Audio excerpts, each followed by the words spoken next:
Nadidinig kita, nahuli mo na yung gumagawa ng kalokohan sa'kin pero wala kang ginawa. Di mo daw mapigilan. Sino nagsabing di mapigilan?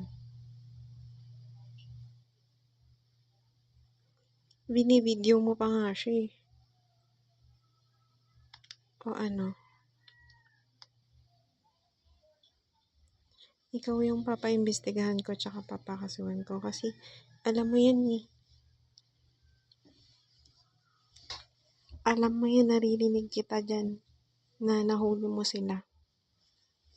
Pero wala kang ginawa. Ano, nasisiraan ka ng bait? Kala mo masisiraan ako ng bait? Ayaw mo akong patulugin? Gusto mo abangan ko siya? Eh, natutunugan niya nga ako eh. Kasi matagal na niyang ginagawa yan. Kaya ang advice ko, kapag pumasok yan dito, kaya lumapit sa akin yan, paimbestigahan mo agad o kaya padinig mo sa kanya yung kung sino-sino dyan. Kasi nahuli mo na nga eh. O kaya hulihin mo o kaya ipakulong mo.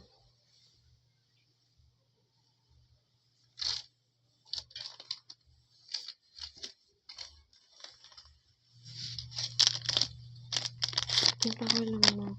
Akala ko nagbabantay ka yan, yung pala nagbebenta ka. Nagbebenta ka.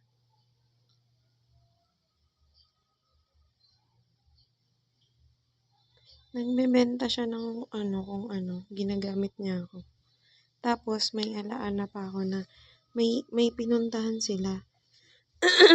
May pinuntahan sila tapos may habang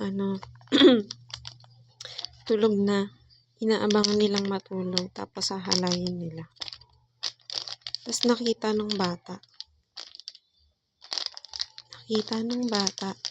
Tingnan mo, pag in-interview mo yung bata, maaalala niya yun.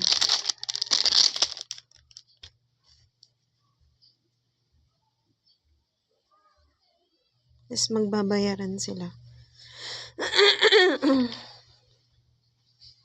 Walang pinipili siya. May asawa, may asawa, may boyfriend. Pagka halimbawa may boyfriend, yung boyfriend yung kukulitin tapos papabantayan sa kanya. Pag hindi na kinaya, hahalayin yung jowa.